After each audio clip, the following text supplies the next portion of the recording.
안녕하세요, 여러분. 세상에 널리 이롭게 써보는 써보세의 김혜성입니다. 지난 2020년 3월 호주 멜버른에 있는 에르메스 매장 앞에서 악어 가면을 쓴 비키니 차림의 여성들이 단체로 시위를 벌였습니다. 이 에르메스 하면 개당 수천만 원에서 억대를 호가하는 악어 가죽 가방으로 아주 유명한 프랑스 명품 브랜드죠. 그 당시 시위를 벌인 국제동물보호단체 회원들은 이 에르메스가 단지 가죽을 얻기 위해서 악어들을 대량으로 사육하고 또 잔인하게 도살하고 있다 이렇게 비판을 해왔는데, 그러던 와중에 이 에르메스가 호주에 5만 마리의 악어를 사육할 수 있는 농장을 추가로 짓겠다고 하자 시위를 벌인 거였습니다.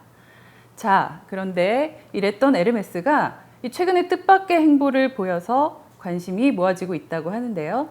이 키워드는 바로 버섯입니다. 궁금하시죠? 바로 자세하게 설명해 드릴게요.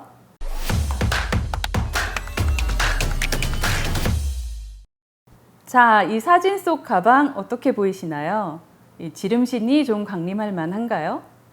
그냥 보기에는 고급스러운 가죽 가방으로 보이는데요.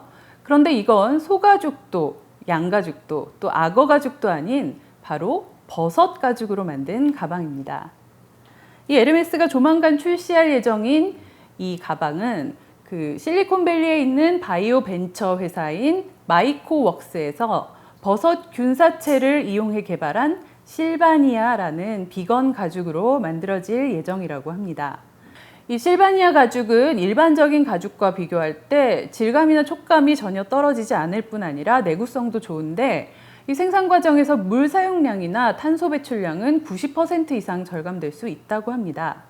자, 이런 면을 높이 사서 우리나라의 대기업인 SK네트워크스가 올해 초에 2천만 달러의 투자를 계획했다고 발표해서 또 화제가 되기도 했습니다. 자, 마이코웍스가 에르메스와 독점 협업 계약을 맺고 고급 제품 개발에 열중하고 있다면, 또 다른 버섯 균사체 가죽 생산 업체인 볼트 스레즈는 좀 더 다양한 브랜드와 협업을 하고 있습니다. 이 버섯에서 얻은 마일로라는 인조 가죽이 이들의 대표 상품인데요. 이들이 협업하고 있는 브랜드는 영국의 패션 브랜드인 스텔라 맥카트니, 그리고 스포츠 브랜드인 아디다스, 또 요가복 전문 업체로 급성장 중인 룰루레몬 등이 이들의 그 협업 파트너라고 하는데요.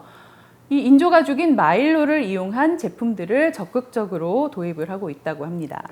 자, 이 가운데 스텔라 맥카트니의 경우 일찍부터 지속 가능한 제품 생산에 관심을 기울여 오면서 20년 전부터 동물 가죽을 제품에 사용하지 않는 것으로도 유명한데요. 이 마일로를 활용한 시제품 라인을 선보이며 관심을 모았습니다. 아디다스의 경우 밑창은 천연 고무로, 또 가죽 부분은 마일로 가죽으로 만든 스탠 스미스 마일로 제품을 선보였고, 이 룰루레몬은 마일로 가죽을 요가 매트와 가방 등 액세서리 제품류에 적용했습니다. 자, 이 버섯을 이용해서는 그런데 가죽만 만드는 게 아닙니다. 에코버티브라는 바이오 벤처는 버섯을 활용해 완충제를 만드는 회사인데요.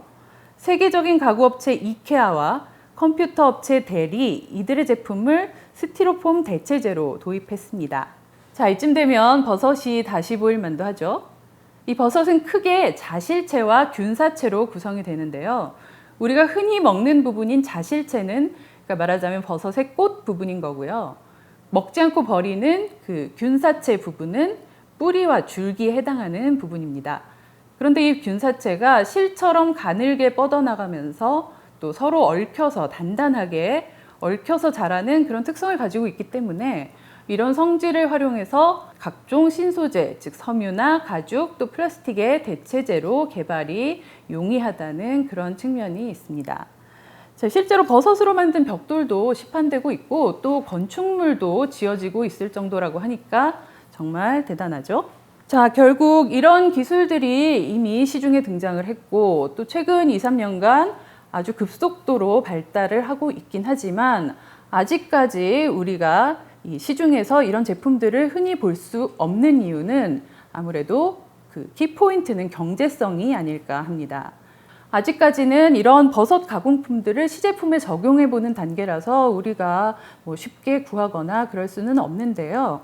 하지만 이 소가죽을 얻기 위해서 송아지를 키운다고 가정을 하면 2, 3년 정도가 최소 소요되는데 반해서 버섯은 열흘 남짓이면 다 자라서 활용할 수가 있다. 뭐 이런 점 등에서 만약에 실용화되는, 상용화되는 길이 열리기만 한다면 이 동물 가죽을 버섯 가죽이 빠른 속도로 대체할 수 있을 것이다. 이렇게 전문가들은 보고 있습니다. 또 버섯 완충제나 이 벽돌 같은 경우도 지금 현재 쓰이고 있는 스티로폼이나 건축자재에 비해서 보다 높은 가격이 지금 걸림돌로 작용을 하고 있긴 하지만 이것도 대량 생산 체계가 어느 정도 갖춰지고 또 소비자들이 환경을 위해서라면은 뭐 조금 더 비용 기꺼이 내겠다 이런 소비자들이 더 늘어난다면 지금 현재 이 골칫덩어리가 되고 있는 스티로폼과 플라스틱이 이 지구상에서 사라지게 되는 날 그것도 머지 않았으리라 기대해 보고 싶습니다. 자, 국내에도 현대차 사내 스타트업에서 출발한 마이셀이라는 회사가 이 버섯을 활용한 미래 신소재 개발에 박차를 가하고 있다고 하는데요. 이 분야에서 이 전 세계적으로 상용화된 기술을 보유한 기업이 이 손에 꼽을 정도로 극히 드문 만큼 보다 선제적인 그 투자와 지원이 이루어져서 연구 개발이 이루어진다면 정말 좋지 않을까 그런 생각을 하게 됩니다. 자, 오늘 내용은 여기까지입니다. 세상에 널리 이롭게 써보세요.